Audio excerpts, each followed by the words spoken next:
mostly wall architecture, very small windows, primarily solid wall, and the buildings are short. Okay, they're not high, tall churches. They are quite squat and very robust and solid. So this is the style of the Romanesque period. And a little bit about the background to the buildings that were built by the people of this period. The society was essentially feudal. It was agricultural, it was rural. There weren't large cities in Europe during the Romanesque period. This is, say, between the fall of the Roman Empire in the 5th century, which is 400 and something.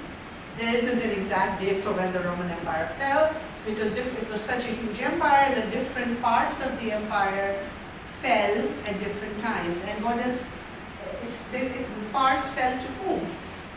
The Roman Empire, the Romans had conquered and carved out their empire by defeating the local people of Europe. So in France, they had defeated the Gauls, the Franks. In Germany, they had defeated the local tribes, the German tribes. In Spain, they had defeated the locals, Spanish people conquered their land and carved out this entire big empire.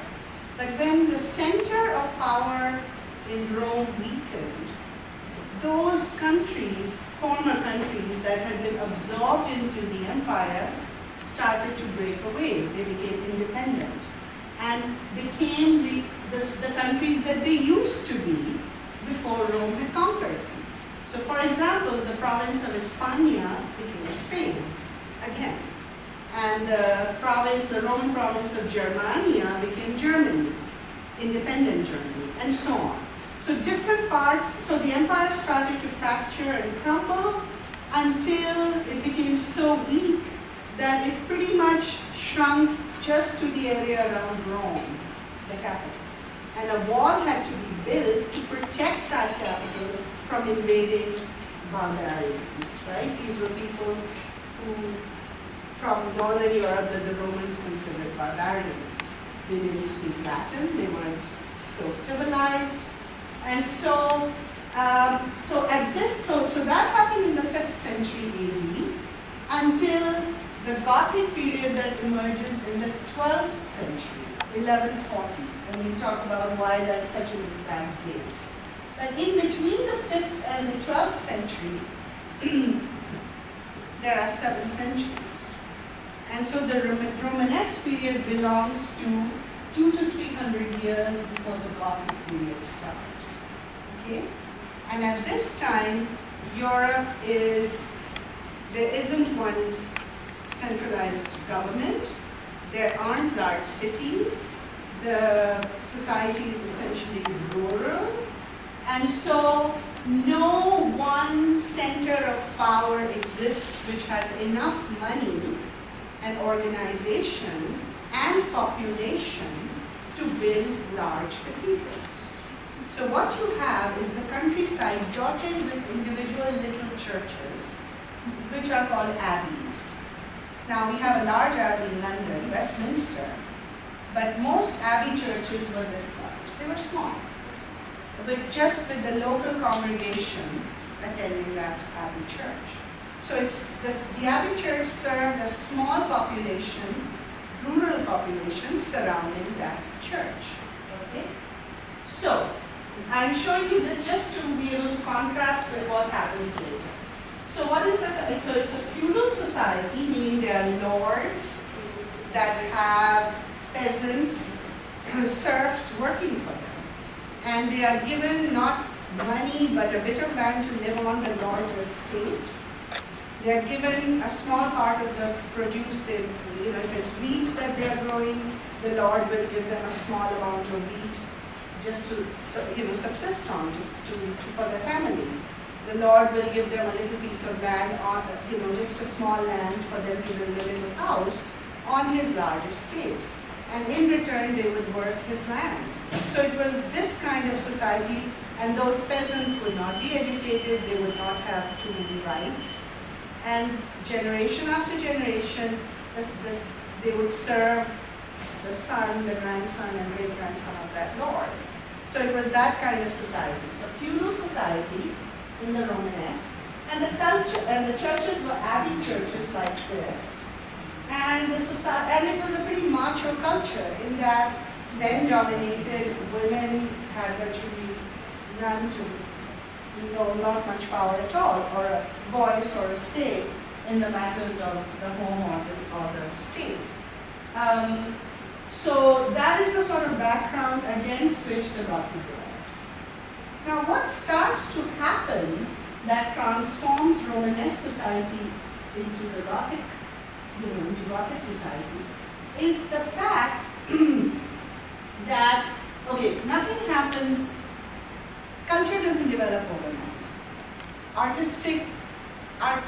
doesn't develop overnight. Things start to happen between, a little before this period of time, maybe around 1100 or a little earlier, which is the Crusades. Okay, so the Crusades, if you see the date of the Crusades, that's about 50 years before the Gothic. And so the Crusades, of course, were, the response was the desire of the European kings to collect an army to go to the Holy Land and take back Jerusalem from the Muslims. So that is the background to the Crusades. But when the Crusades begin, different Crusades are fought, and then the warriors return home. The Crusaders come back home. But the fact that they have made this journey from Northern Europe across the whole continent of Europe into the Middle East, and they came into contact with a whole other culture. The people who were living in Jerusalem, the local Christians, the Jews, the people they were fighting, the Muslims, that transformed them. And when they came back, they were no longer the people that had gone out to fight. Travel transforms you. We all know that. When you interact with other people, it transforms you. That transformative experience they brought back home. So many of these people who had experienced other cultures, when they came back home to retire, many of them sort of started a small business. Many who were good developed contacts in the Middle East, so that when they came back, they became traders. So they had an exchange of ideas with the Middle East, and they also began to trade merchandise, goods with the Middle East. So because of this development in trade, and then I mentioned in my Renaissance lecture the fact that medieval Europe developed such successful trade. If you remember the merchants of Florence, they started to trade in cloth, woolen cloth, that they became extremely wealthy, and then they became bankers and financiers even to the popes, such as the Medici family. So that process actually began in the Gothic period, where you have economic prosperity beginning to take place, and with that accompanies the emergence of cities. These rural communities, which had small pockets of population, now begin to, people start to move to the larger communities and establish small cities. So for example, Paris really develops during the Middle Ages, right? Of course, London was an old city, it's Londinium at the time of the Romans. But Paris particularly develops during the medieval period, which is the Gothic, early Gothic period. And this is what we call urbanization, the development of cities in Europe. And with that comes economic prosperity. This is something that I will be talking about in my Mesopotamian lecture, the very beginnings of civilization. That civilization really is tied up with the development of cities.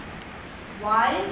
Because when you have a varied population collect in a city, then there is possibilities of transactions.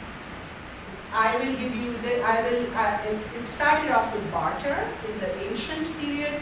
I give you grain, you give me leather, goods, exchange of goods.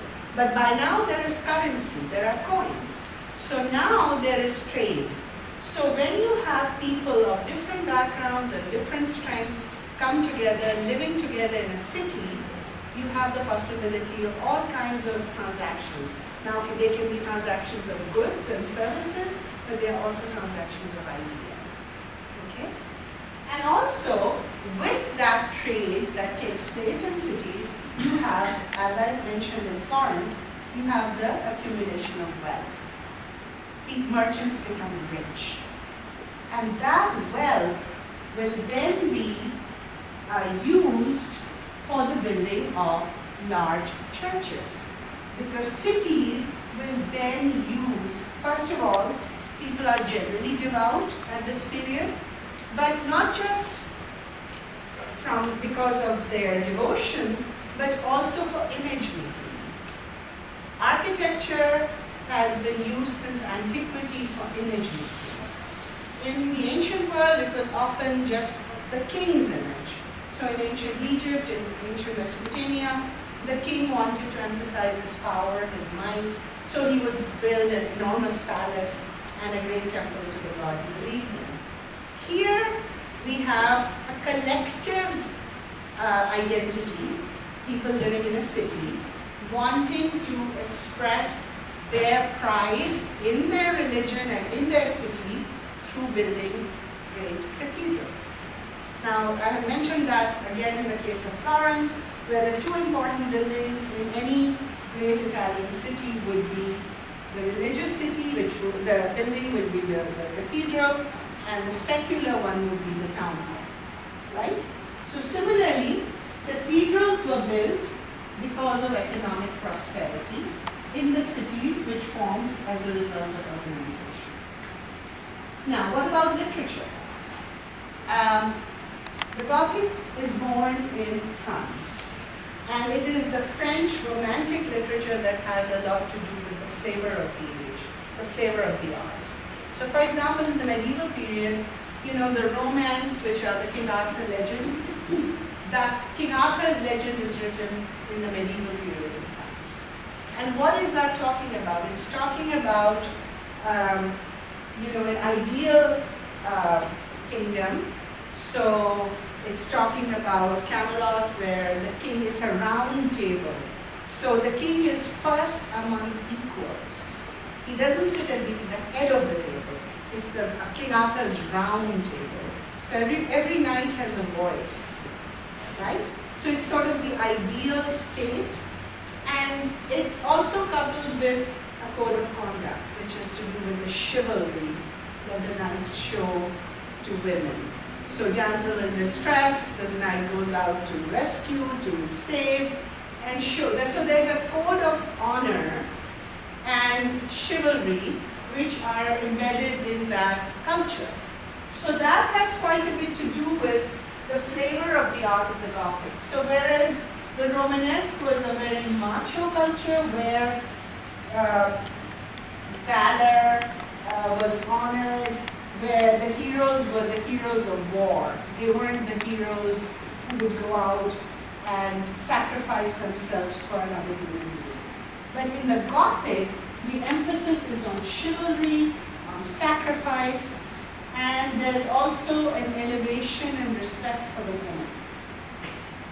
Now, the central woman in Christianity is, of course, the Virgin Mary. So in terms of architecture, that chivalry and code of conduct and respect for woman will be shown through building cathedrals in the name of the Virgin. So you have countless cathedrals dedicated to the Virgin Mary. They're all called Notre Dame, whatever. The most famous one, for example, is in Paris. But there are many, many cathedrals named Notre Dame. And then there's Mary the Virgin, Mary the Mother of Jesus, Mary, different aspects of Mary. Okay? So that becomes, so it's romantic literature and chivalry that play a great role in the art and architecture that develops in Gothic. What else? So let us look at some of the images. I'm just showing you a few Romanesque churches. As I mentioned, they're very solid. The walls are solid, very small windows and openings. And then I will show you, when we look at Gothic cathedrals, we can immediately see the contrast, how different the Gothic is from these Romanesque abbey churches. Some of them are larger, some of them are smaller, but by and large, they are not very tall, and they are very, very solid. The base, the wall, very, very solid. Very tiny windows, here and there. The columns too are extremely massive. See the diameter of these columns? Immense, very, very strong and massive. And the arches are hemispheric. In other words, they are semicircular arches. That will also change when we talk. On the inside too, the walls are extremely solid.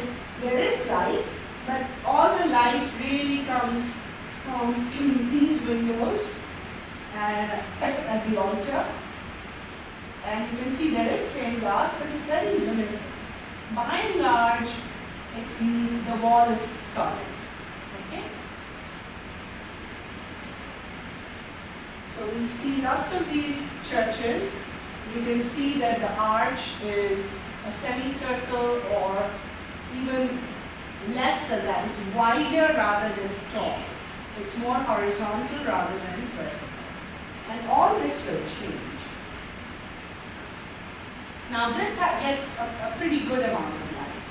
But notice how fat the supports are. Extremely stocky. Again, light is coming in but limited to the top. The rest is quite dark. And the columns are massive. This will change with the light.